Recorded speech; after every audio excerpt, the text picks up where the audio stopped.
प्यारे बच्चों, ये आपका सामाजिक विज्ञान कक्षा 10 के लिए, जैसा कि इसके पहले टर्म पर मैं आपको भूगोल से संबंधित एक चैप्टर बताया हूँ, ये दूसरा अनुभाग है नागरिक शास्त्र का, लोकतांत्रिक व्यवस्था। तो विश्व स्तर पर किस तरह की व्यवस्थाएं, कितने प्रकार की व्यवस्थाएं होती हैं, उसके बारे में यहाँ पर बताया गया है, जिसका नागरिक जीवन में पहला चैप्टर जो है वह है सत्ता की साझेदारी।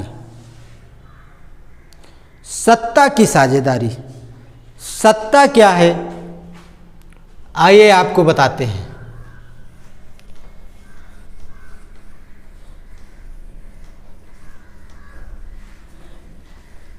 वर्तमान में सत्ता का अर्थ शासन से लगाया जाता है।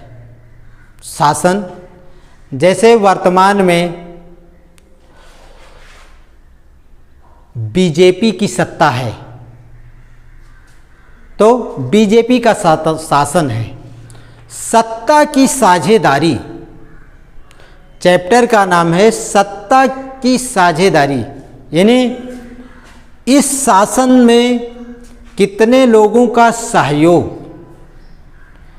जितने लोगों का सहयोग होता है वही साझेदारी है। साझेदारी का मतलब, जैसे कोई वस्तु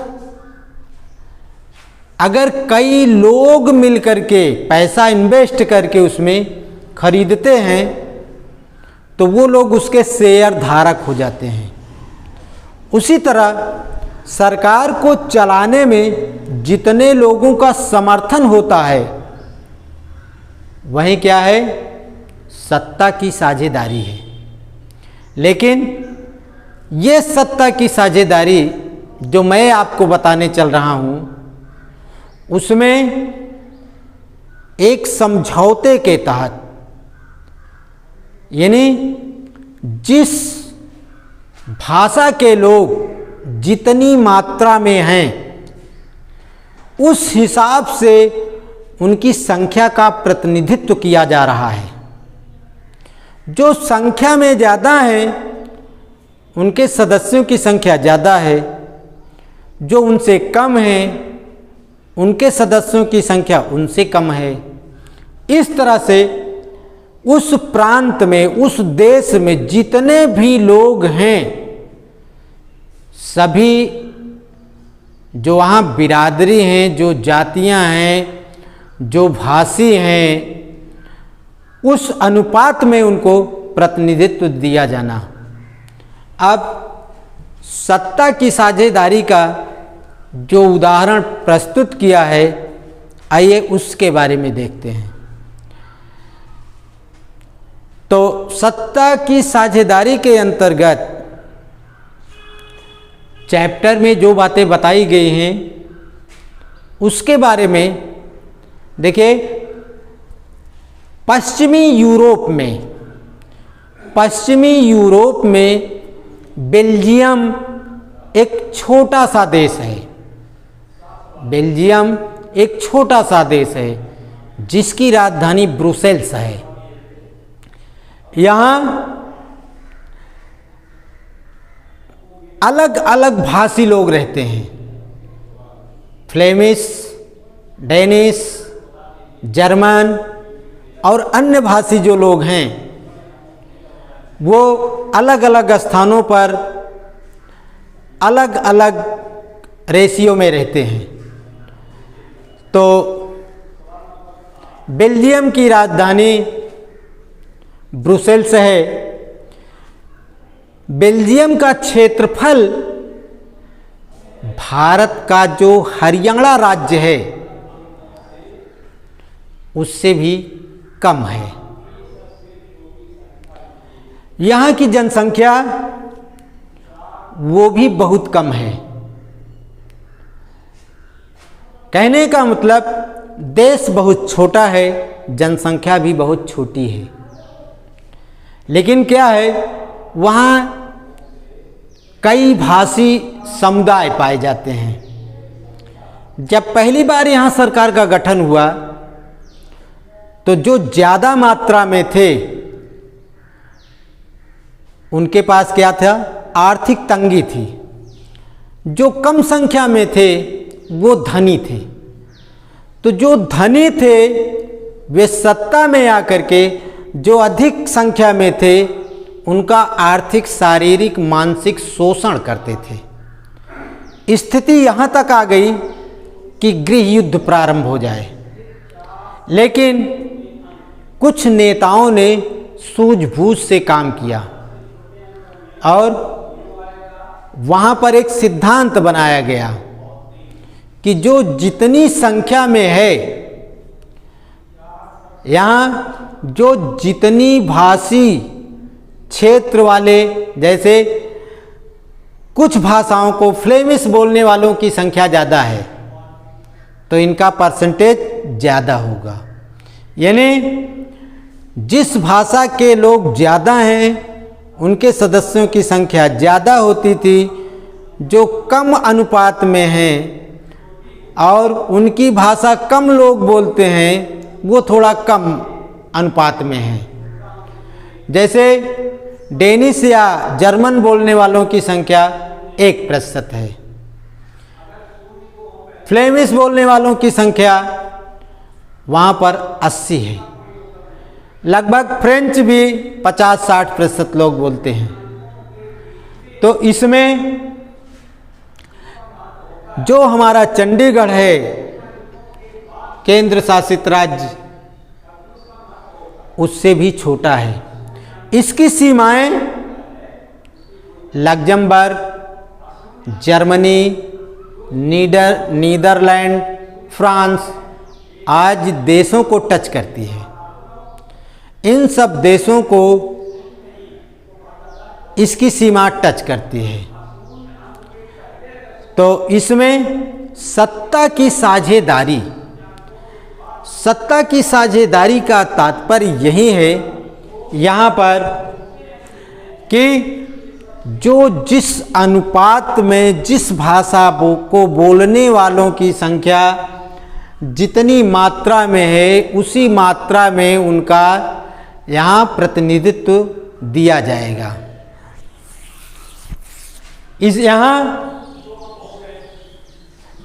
3 प्रकार की सरकारें पाई जाती हैं।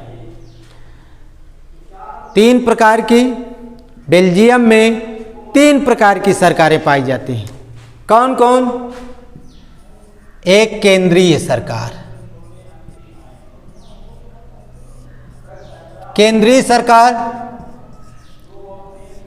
केंद्रीय सरकार वह सरकार होती है जिसका शासन पूरे देश पर होता है। एज ए इंडिया, यानी जो केंद्र सरकार होती है वह पूरे देश के जितने भी स्टेट्स हैं सब पर बराबर ध्यान देता है। यानी उस पर केंद्र सरकार की नकेल होती है। कोई भी प्रदेश चाहे कि हम अपनी मनमानी कर लें तो वह नहीं कर सकता है। अगर ज़्यादा इधर उधर करता है तो 356 का प्रयोग हो जाता है, राष्ट्रपति शासन उस प्रदेश में लग जाता है। इसमें 356 भी लगने का कारण है किसी भी प्रदेश की गवर्नमेंट यदि लूट, महामारी, डकैती, हत्या, अत्याचार, व्यभिचार, दुराचार इन सब को रोकने में सक्षम नहीं होती है, आए दिन हत्याएं हो रही हैं, ऐसी परिस्थिति में सरकार, वहाँ की सरकार उस स्टेट की सरकार को भंग करके वहाँ पर 356 का प्रयोग कर देती है। जब धारा 356 का प्रयोग हो जाता है तो तत्काल प्रभाव से उस स्टेट की सरकार को भंग कर दिया जाता है। यानी राज्य सरकार भंग करके वहाँ पर राज्यपाल के माध्यम से राष्ट्रपति शासन लागू हो जाता है। वह भी निर्वाचन आयोग चाहे तो 6 महीने के अंदर वहाँ चुनाव करवा करके और पुनः नई सरकार बहाल करा सकता है। सरकार भी वहाँ की स्थिति को देख करके उस हिसाब से काम करती है। निर्वाचन आयोग जब वहाँ चुनाव कराने की स्थिति समझ लेता है तो वह अपनी अधिसूचना जारी करता है। फिलहाल यहाँ देखिए केंद्रीय सरकार, यानी बेल्जियम में 3 प्रकार की सरकारें पाई जाती हैं। केंद्रीय सरकार उस सरकार का शासन पूरे देश पर चलता है, लेकिन लगा है उसमें। उसके बाद दूसरी है राज्य सरकार यानी प्रदेश की सरकार। उसके बाद इसमें यहाँ पर एक सरकार और पाई जाती है, वो क्या है? सामुदायिक सरकार।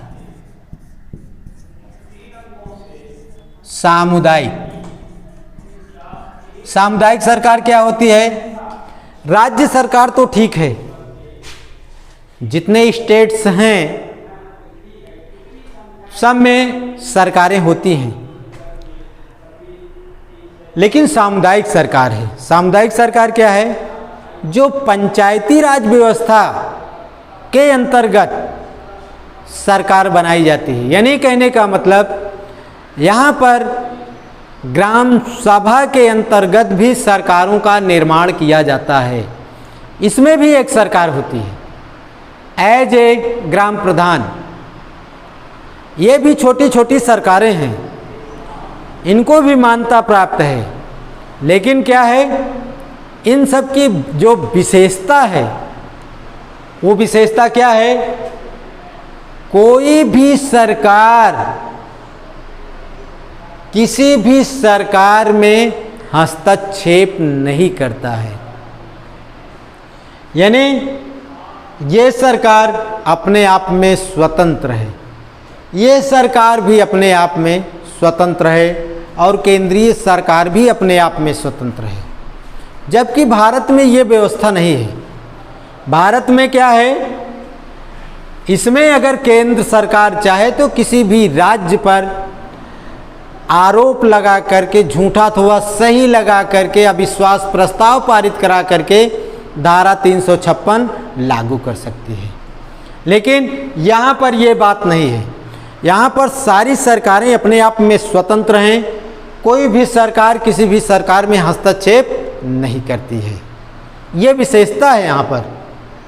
तो ये जो आपके सामने दिखाई दे रहा है, केंद्रीय सरकार, राज्य सरकार, सामुदायिक सरकार, ये सभी सरकारें अपने आप में स्वतंत्र हैं, निष्पक्ष ढंग से काम करती हैं और इन्हीं के प्रारूपों को देखते हुए इसको कहा गया है कि सत्ता की साझेदारी, यानी सारे समुदाय के लोगों की जो सत्ता में भागीदारी है वह बेल्जियम एक इसका उदाहरण है।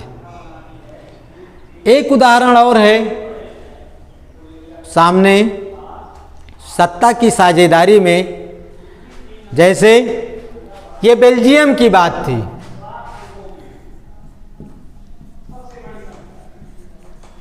बेल्जियम हमने बताया पश्चिमी यूरोप का एक छोटा सा देश है जिसकी सीमाएं नीदरलैंड, लग्जमबर्ग, फ्रांस, जर्मनी आदि देशों को टच करती है। जनसंख्या भी यहाँ पर बहुत ही कम है। क्षेत्रफल इसका जैसे चंडीगढ़ है, इतना बड़ा क्षेत्रफल है, यानी बहुत छोटा देश है। लेकिन विशेषता यही है कि यहाँ पर जिसकी जितनी जनसंख्या है उस हिसाब से उसको भागीदारी दी जाती है। अब ये तो बेल्जियम है,